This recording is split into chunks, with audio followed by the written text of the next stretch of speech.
Hey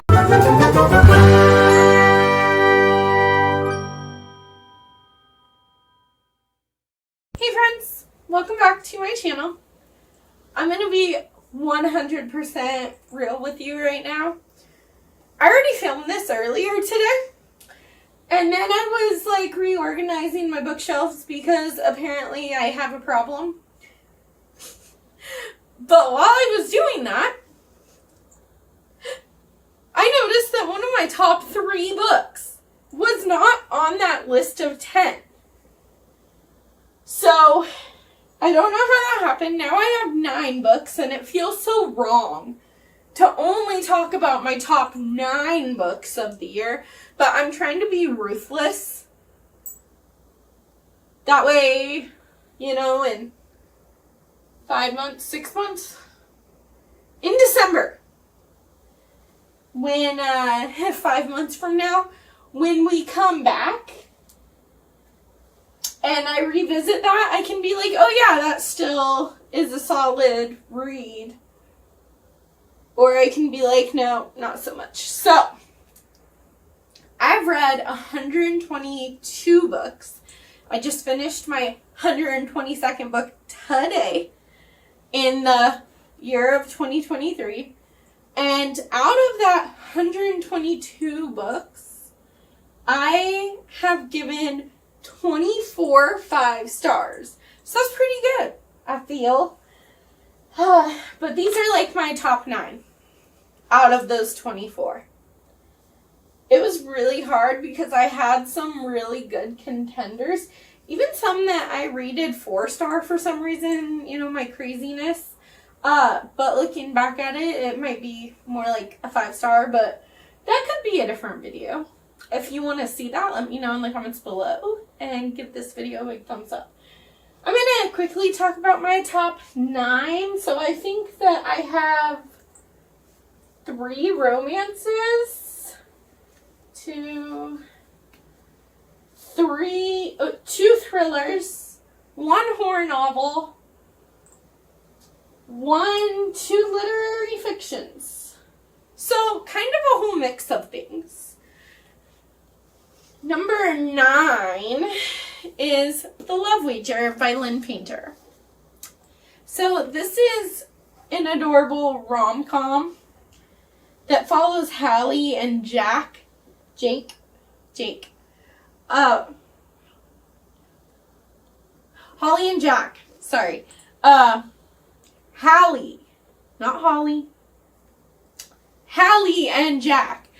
And they're at this wedding because this is the second in a companion novel series. So if you haven't read Mr. Wrong Number by Lynn Painter, then you won't know the first couple that they're talking about. But, like, it's a romance. You kind of know that most romances end happily ever after, or, like, they're supposed to. But they're both at this wedding, and they have a one-night stand. And then 2 weeks later, they both are on, like, Tinder or Tinder equivalent, because they can't use Tinder in a book. But, you know, it's like, it's the same thing.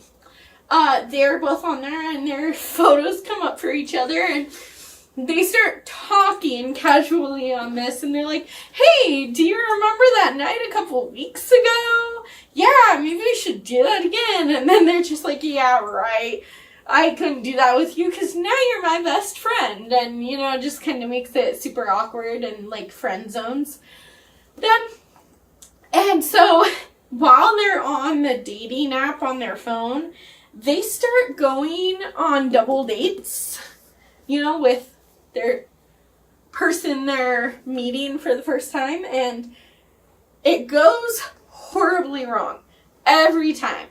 So then they decide, okay, well, after our dates go wrong, let's bail and let's go get tacos together. So they go to this taco stand, like a taco truck type thing, and they get tacos and they talk, and, you know, it just keeps happening, and they slowly start to realize that they're in love with each other, and it was just super sweet, super cute, even funny. I don't read a lot of funny stuff, but this made me laugh out loud. It felt like a real rom-com come to life. I preferred The Love Wager over Mr. Wrong Number, but don't get me wrong, Mr. Wrong Number was still fun. I just prefer this one. Alright, number 8 is For Your Own Good by Samantha Downey. Now, these are not books that came out this year. These are the books that I've read this year. But For Your Own Good follows this high school teacher named Ted Crutcher, or Mr. Crutcher, and he's been murdering people at his school. And it was just a lot of fun. So basically, he murders the wrong person. And then someone else goes to jail for his mistake because they think that this other person is responsible for that murder. So to help this person get out of jail, he keeps murdering people so that the police will see, oh, well, people are still dying at that school. Maybe we have the wrong person and we can release them. So he gets into this very messy situation, and it was interesting to me because there were also other people from his past that had come back to like work at the school, and kind of they want to amp up security and do, like take measures, take precautions so that no one at their school dies anymore. And the people from his past don't really trust him. So they kind of low-key start their own investigation into him. And I can't say I can't say any more, because if I do, I will probably spoil things. But it was so much fun. I loved being in Ted's head because, he's a serial killer, and some might say he's a psychopath. And it was a murderous amount of fun. Alright, number 7. So number 7 and number 6 are both romances, and I'm going to talk about them at the same time because their plots are kind of similar now that I think about it. So there's Do I Know You by Emily Wibberley and Austin Sigma Broca, which Austin and Emily are actually in real life a married couple who write romance books together, which is adorable. Then we have Happy Place by Emily Henry. Oh my gosh. So let's start. This is 6 and this is 5, I think. But this is higher on the chain. So we'll start with Do I Know You. In Do I Know You, you follow Emily. Emily? It's not Emily. It's Eliza. I was thinking Emily because Emily Henry. But you follow Eliza and Graham, who, for their 5th year wedding anniversary, Graham's mom buys them a vacation to this, beach. And they go. And somehow there's a mistake at the front desk. And they give Eliza and Graham 2 rooms. So essentially they have their own rooms. And at first Graham was going to say, oh no, it's fine. But Eliza's like, no, it's cool. We can have separate rooms.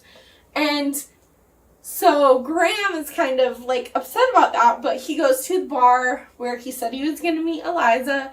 And then Eliza shows up a few minutes later while Graham is talking to this guy named David. And David is like, hey, Graham, meet Eliza. Eliza, meet Graham, And they go with it. They pretend that they don't know each other. And so they, fake date through their 5-year anniversary trip. And I know that people don't like the miscommunication trope. So I don't like it when it's done poorly, but when it's realistic, I don't hate it. Because in Do I Know You, they're fake dating and fake getting to know each other again for their trip. And, like, you get both Eliza and Graham's perspective. And from Graham, he's like, you know, people are asking him questions about their relationship and he's answering honestly. And then Eliza's like, well, is that really how you feel? You really think I'm the sweetest person you know? You love the passion that I have for things? I know that I do a million different things, but you love the passion that I put into all my projects? And it's like all these little things that don't seem like a big deal. And they probably aren't a big deal. But when you're in that point in your relationship where you're fighting all the time and you're not really sure if there's a future with that person anymore, it is really seriously about those little things. Because when they're back home, I'm sure that they're really busy with work and they don't really take the time to talk as much as they used to. And so I just think that it was done very, very beautifully. And on that note, Happy Place by Emily Henry was also kind of like, so in this one you follow Harriet and Wynn, and they've been broken up for like 6 months. They were fiancés, but they've been broken up for like 5 or 6 months, and they are both going on this friend-cation, so this vacation with all their friends, for the last summer because the cottage they go to is being sold. And so they get Wynn and Harriet, you know, on this trip that they always go to, and they decide that they're going to fake date for the week of this vacation. So, see a lot of similarities. If you like one, I think you'd like the other. They both have already established couples, which is one of my favorite things. This one might have a slight miscommunication trope, but like I said, if it's done well and it makes sense, I don't hate it. I think it was done well. But it was just like it was differing chapters. So you had what's going on right now, what on our vacation, and then you have Happy Place, which was like towards the beginning of their relationship, and then you kind of figure out what happened, why they called it off, and everything, and it was just so beautiful. Number 5 is a thriller that I read in February, I want to say. Possibly. This came out in December, so it's possible. This is All the Dangerous Things by Stacey Willingham. This is Stacey Willingham's second book. I read the first one and enjoyed it, but this one knocked A Flicker in the Dark out of the park. So, in All the Dangerous Things, you follow this woman named Isabel, whose child, Mason, was kidnapped from his crib 1 year ago tomorrow. And cops don't really have any more leads. They're not really looking into it anymore. She's driving herself crazy trying to find her son. And it's kind of ruined her marriage and it's ruining her career because she's going crazy. All she wants is her son back. So she kind of goes rogue and goes undercover on her own to figure out what happened to Mason and to get him back. This book packs a punch and I enjoyed it. It's kind of a mixture of like slow mystery because you're trying to figure out what happened to Mason, but also at time, I guess it depends on the time in the book. at times it gets very, like, amped up and, like, anxious, and the writing gets really ominous, and Isabel gets very, like, she's gonna beat someone up, you know, action-packed. She's a very protective mama bear, and I just loved it. This is another mother-daughter. So this is mother-son, this is mother-daughter, this is number 4. And these top 4 were really hard for me to put in order, and I'm sure they will change on any given day of the week, but that's okay. For right now, my top 4. In 4th place is The Push by Ashley Audrain. This was such a surprise for me because originally when it first came out, I attempted to read it, hated it, DNF'd it, didn't think about it again. That was a couple of years ago. I tried it again this year, and I am so glad that I did. Because a couple of years ago, I wouldn't read books about kidnappings or where children get hurt or anything like that because, like, it just wasn't happening. But at that time, I did read a lot of books about school shootings. I can't touch any book with a 10-foot pole that has a school shooting in it anymore. And I think it's, you know, relevant because I'm a teacher. Like, I'm not going to put myself in that place, even if it's fictional, because it's not fictional. It's like the real life fear. This follows Blith, who has a daughter named Violet. And Blith, is so certain that Violet is evil. But Fox, that's the name of the dad, he doesn't think that Violet's evil. He thinks there's something wrong with Blith. And I think, like, it made me wonder if she has postpartum depression, but, like, it's so bad that it's kind of ruining their marriage. She's not being the best mom, and things are going on. Like, this book is so slow and tedious to get through. It's very mundane. Nothing happens in this entire book. But it's all about that mother-daughter connection that wasn't there, and about what's going on in Blith's head and why she thinks that Violet is evil. And I am so shocked that I loved this book. It's so boring and so slow and so mundane. But I loved every second of it. If you want to be inside the brain of someone who is very unreliable and you're not sure if she's crazy or if her kid's crazy or what's going on, then go for a ride with The Push. Alright, our last 3, like I said, these 4 could really be put in any order depending on my mood and the day.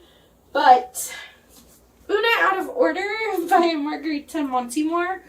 So in this you follow Una, who you start off, she's 18 and she's in her 18-year-old body. But then at the stroke of midnight on New Year's, which is also her birthday, that's important, she's 19, but she looks like she's 51. And everyone around her kind of knows that she time travels, which she is unaware of at first. And you get a year in each, like, it's like 50 pages, which is equivalent to about a year of her life. And then she changes and she's like 20 and like 42 or something. I loved Una Out of Order because this book, Una, first off, she's so lovable. But this book talks a lot about, like, one year, Una wakes up and like, I think she's only like 22 in real life, but she wakes up in the body of her 46-year-old self, and she's about to live that life of that 46-year-old. And she starts the year off with a messy divorce. And her and her husband are treating each other so terribly. So terribly. And they're both so bad to each other, and it was so heartbreaking. And this book just talks a lot about, she met her husband when they were getting a divorce, when it was messy, when they were kind of mean to each other, to be honest. But then a few years later, she meets him for the first time, and he doesn't know that it's going to end very badly because that's in the future. He hasn't lived that life yet. But she has, and she knows that it ends so badly. And she talks a lot about, like, the choices that she has to make. Like, would she make that same choice even though she knows that it ends so terribly and that she only knew her husband as this mean guy? But looking back at it, they were both mean to each other, and they were not good with each other at all for that year. So what would you do if you know that your meet cute is coming because you see the person you're supposed to, like, fall in love with and get married, and yeah, it ends poorly, but would you still do it, or would you make a choice not to? And it was just so beautiful. Alright, number 2, which I think during my mid-year freakout, I actually said this was my first favorite. But like I said, I could change the order on any given day. So, The Last Housewife by Ashley Winstead. This is the most disturbing book I've ever read. So I would not recommend this to everyone. I probably wouldn't recommend it to many people, but I loved it. You follow Shay. I think her name is Shay. I was right. Shay, who just found out that her friend from college committed suicide. And she and an old friend are starting, like, this true crime podcast to figure out what happened to her friend today. And in order to figure that out, she has to go back and explore what happened in college. And it's some really heavy, emotional, like, disturbing things. Like, for one, her and her best friends started hanging out with this pimp. For 2, they joined, like, a cult. Kind of. I mean, it's very much so cult-like. Then, Shay decides, I'm going to go undercover in that cult and see what happened to my best friend. Even though she hasn't talked to her best friend in several years, she still wants to know. So she puts herself in a lot of danger, and some very disturbing, very traumatizing things happen. And apparently I like the traumatizing things in books. This one was so dark and so disturbing. I don't recommend it, but if it's something that you can handle, I mean, definitely check all the trigger warnings because there are a ton of them. But I loved it. And the last, like, my most favorite book is We Spread by Anne Reid. Oh man, Penny. Penny. I am emotionally attached to Penny. And I'm never going to forget her. So in We Spread, we follow Penny, who is getting older. She's aging. and she's losing her memories, and she's losing her focus on time, and she has no one taking care of her. So when her landlord finds her on the floor, like, she's passed out and she's kind of incoherent and everything, he's like, okay, we're going to take you to the retirement village or the retirement center that you and your husband picked out. And she's like, you know my husband? And, you know, she was very much out of it. So he gets her to go. He takes her. And when she gets there, it's this very small facility. There's only like 5 or 6 people in there, including her. And they've been like, oh yeah, we've been waiting for you. You picked us out years ago. And then stuff starts to happen. Weird things start happening.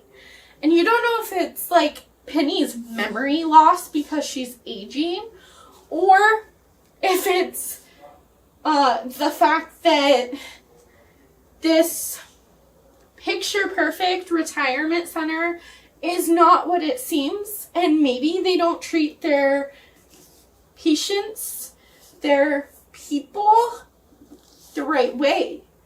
And you wonder if Penny is like just aging and like losing it a little bit, or if something more sinister is at play.